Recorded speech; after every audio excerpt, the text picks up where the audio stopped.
Hello everyone, my name's Colin and you are watching ClassyHerps.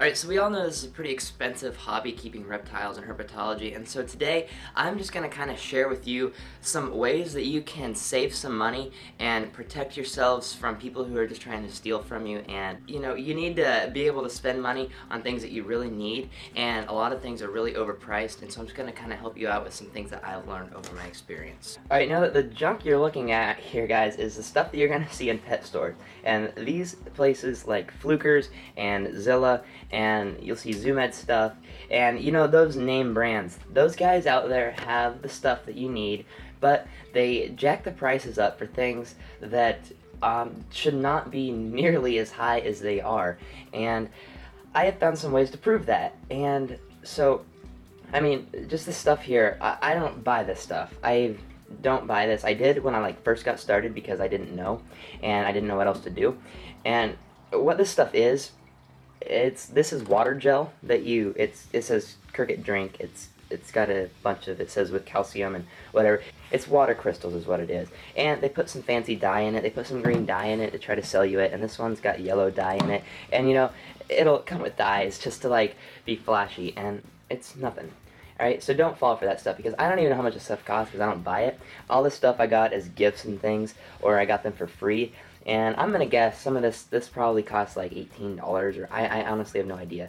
But leave a comment so other people can know. I don't know how much this stuff costs. And there's this Cricket feed from Flukers. That's nothing. That's just a bunch of stuff that you can make at home for a lot cheaper. I'm sure that's about probably 20 bucks also. Alright, now these things here are what water crystals are. That's what these are in their dehydrated form. Okay, so this little container is probably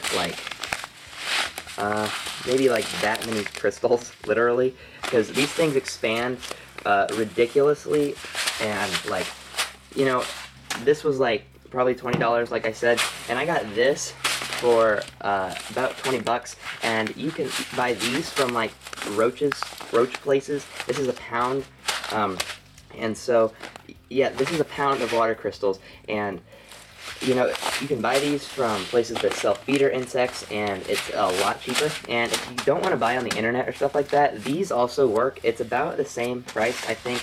It's about equal, but you can get these from Home Depot. It says water storing crystals. Just go into the gardening center and ask for water crystals, and they'll give you these. They're kind of different from the ones they make for insects. These have some smaller particles. These are for plants.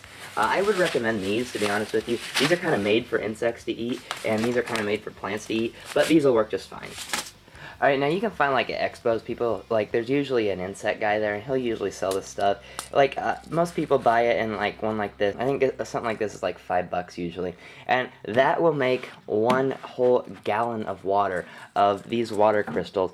$5 for a gallon, and 20 for this tiny little container. So do the math. What do you want to be paying for the exact same thing? So you're going to take your water crystals, and you're just going to have to kind of estimate. Don't put too many in, because most people are surprised the first time they do this and their jug explodes, or I don't know. It probably won't explode, but just be careful and dump those into your 1 gallon of, I would use reverse osmosis. It's some kind of clean water. And don't put too many in at once, because it'll overflow and you'll be surprised. And then you just kind of let it sit, and if it's not totally solid in a few hours, then add some more. But you just put your lid back on, and that's probably not enough, but it might be. I don't have to make one of these very often, because you can imagine it lasts forever. And just kind of shake it up. You got them all in there, and they'll start expanding over the next few hours, and I'll show you guys that when it's done. Alright, so it took about 3 hours later, and I was right on my estimate of how many it would take. And you see here, this jug the water in it has transformed into these, still a little bit of water left, but it'll absorb. It's transformed into those crystals that you bought in the pet stores that are colorful. These are just clear. It's just basically kind of a solid form of water, and that's what these are.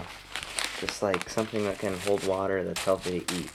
So those are very a very valuable thing to use if you're working with bugs, because you'll go through a lot of this. And as you saw, that tiny little amount, like I had this cup about halfway full, and it only took about half of that cup, which made a whole gallon, and a whole gallon lasts me like 4 months or something. And you know, you can only imagine how many gallons. I have no idea how many gallons one of these packets is supposed to make, but as you can imagine, it's probably gonna last a few years.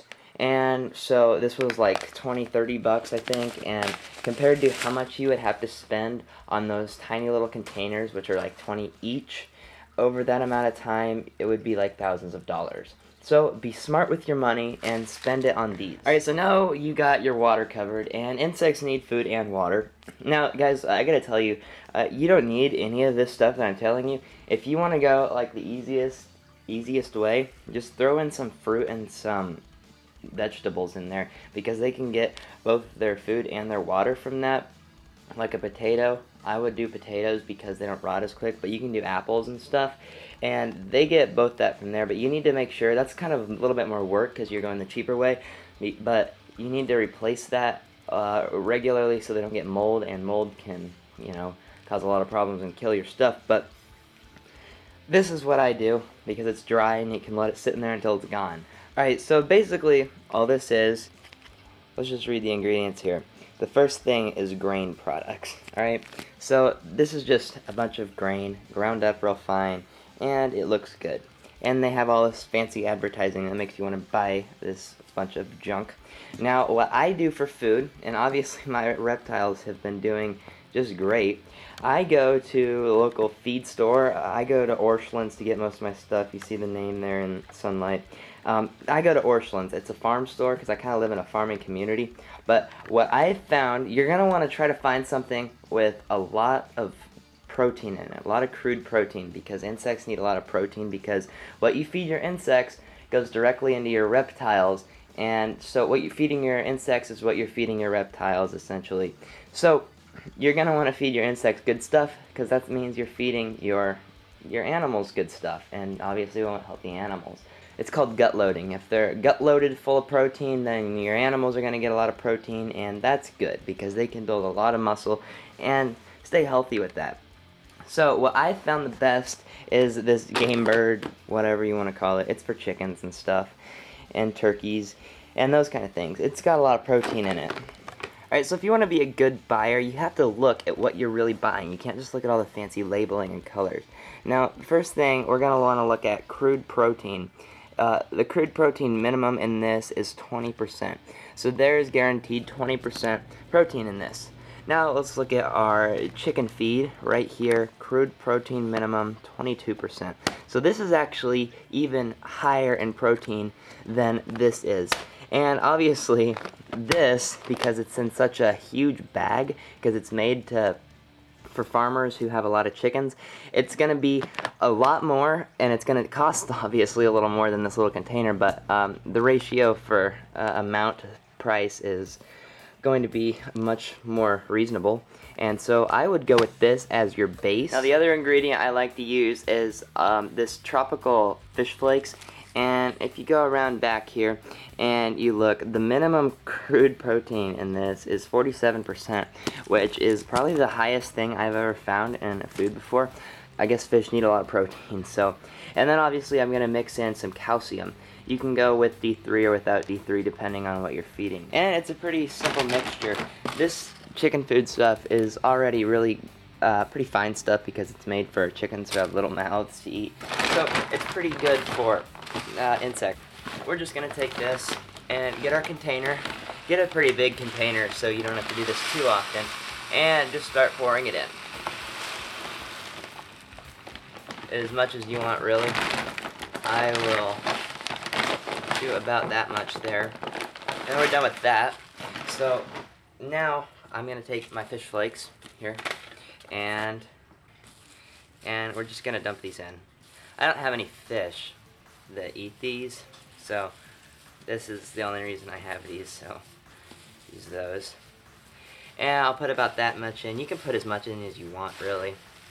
I found crickets and most roaches, every insect, I don't know what it is about fish flakes. Maybe they taste good, but crickets just love fish flakes. Like, they will pick one up and just run off with it.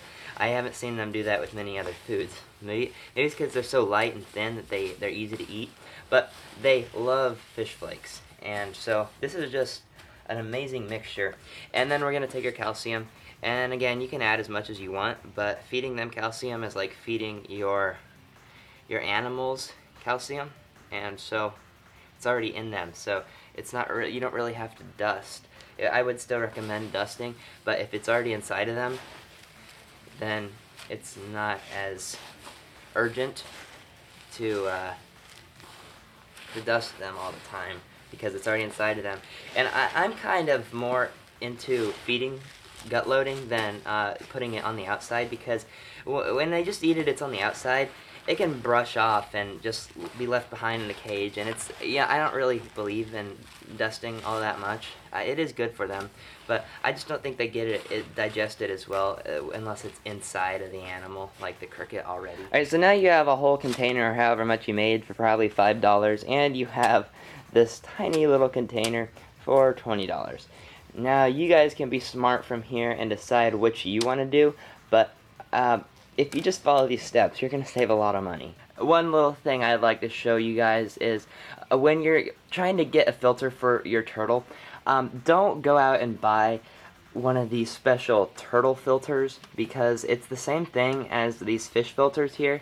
I would just go out and buy the biggest fish filter you can get, and it's gonna be cheaper than these turtle filters, and it's gonna do the same things. And I've already showed you in a previous video a while back how to make these humidifiers here for probably 30 bucks compared to one of those ZoomEd humidifier fogger, whatever they call them, for a lot more. And this is bigger, and it's gonna hold more water, it's gonna be more efficient, it's going to last you longer, it's not gonna break as soon. There's so many benefits to one of these homemade foggers, and so I would definitely recommend, if you need a fogger, go with that. And there isn't even just a nice little tegu. Yeah, I love him. His name's Ozzy. He's growing up real quick.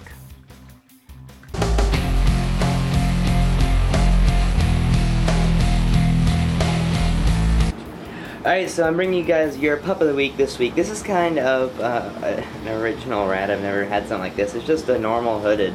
But is it just me, or does he kind of look like he has a heart on his head and that little white patch there? It's not the best shaped heart, but it kind of looks like a heart to me. I thought that was kind of cool. So, he's just a little guy. Doesn't even have his eyes open, but I might keep him. I don't know. I like cool rats with cool patterns like this. This was always fun about him. So that's been your pup of the week. That guy also had some cool siblings. I fed off most of them. I only kept 3 just because they're kind of cool. I'll probably keep them. This one's got an all-white body and then a black nose and just a little black spot there on his ear. And then another one is this guy. He's kind of similar right here. He's got a black spot on his nose and a little bit on his eye. Well, that guy's just opening his little eyes. Probably for the very first time. I probably scared him open by holding him, but that's cool. Just opened them. None of the others have their eyes open. So yeah, these 3 I'll probably keep. So hopefully I taught you guys something today, and I kind of want to do. I think it's kind of funny when people put like first on the video because they were the first viewer, first commenter, or whatever. So I'm going to highlight the first comment on every video, so try to get that. If you can get that, you'll get a shout out here. This is the person that got it last week, so I will announce that next week who got it this week. And so until then, guys, you've been watching Classy Herps.